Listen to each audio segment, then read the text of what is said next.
My name is Michael Grinder. What do we want to share with you today? It's called when to make eye contact and when not to. The term for it is if two people are talking to each other, there's one second party, so it's called two-point communication.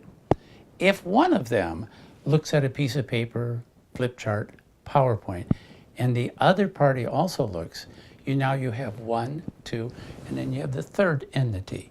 So it's called three-point communication. Here's your rule of thumb, simple. If the interaction is positive, try to always do a two-point. If the interaction is volatile, negative, try to do a three-point communication. Why?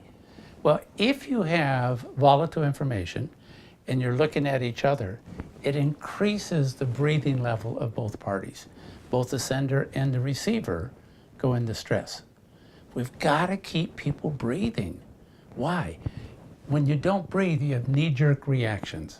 We've got to be creative. We've got to be able to hear the information that's being said and generate solutions so that the relationship is preserved. So three-point communication allows both parties to breathe better. What it does is it separates the content from the relationship, and that's what you're trying to preserve. Relationships are the key to long-term stability and sustainability. So if you can, go visual with information before you ever start the communication so it's ready, so you can go to it. What we're going to do is we're going to show you a couple examples of that. So here we are. I'm sitting at a table. I have someone else I want to talk with. The difficulty is we're across from each other. Whenever the chairs are facing each other, you just increase the likelihood of a two-point communication. So what do?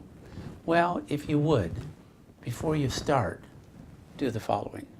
Set the chair up so that they're at 90 degrees. What a difference it makes. Most people are right-handed, so make sure your dominant hand is closest to the person. Whenever you do the information, make sure you put the information so it's directly in front of them and they can see. But because you have your dominant hand closest to the other person, when you go to point to the paper, you will turn your body naturally so that you're focusing on this information instead of eye contact. Why is that dominant hand so important? Well, let's pretend you're left-handed. If you're left-handed and you're going to point to the information on the third point, you will naturally start turning your body towards the paper, which increases the likelihood of making eye contact. So rule of thumb, dominant hand closest to the other person, sit at 90 degrees, make sure the content is in front of them. When you go down the information, go down on the outside of it.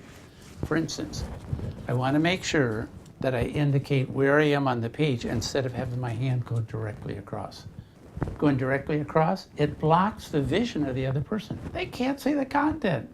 So make sure, outside, going down. And of course, you're going to do lots of, does that make sense?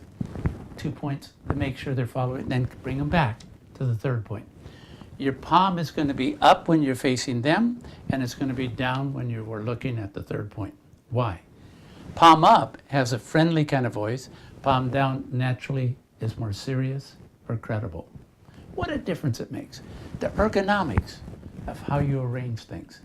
This is an example of two parties seated. So what's an example when you're standing up? Same thing. 2 point, look at the audience when you have a larger group than just you and one other person. When you're saying positive things, when you're going to say something negative, volatile, explosive, go visual. Best way to do this, if the group is small enough so you don't have to go to PowerPoint, have 2 flip charts. Have one flip chart that you can turn towards when you talk about the agenda and what we're going to cover. Then walk over to the other one and do your breaking of the bad news, the volatile information, over here. It separates it. So when you come back, you make sure that that's over there. 2 point, positive, 3 point, negative. What a difference it makes. Michael Grinder, thank you for letting me share with you.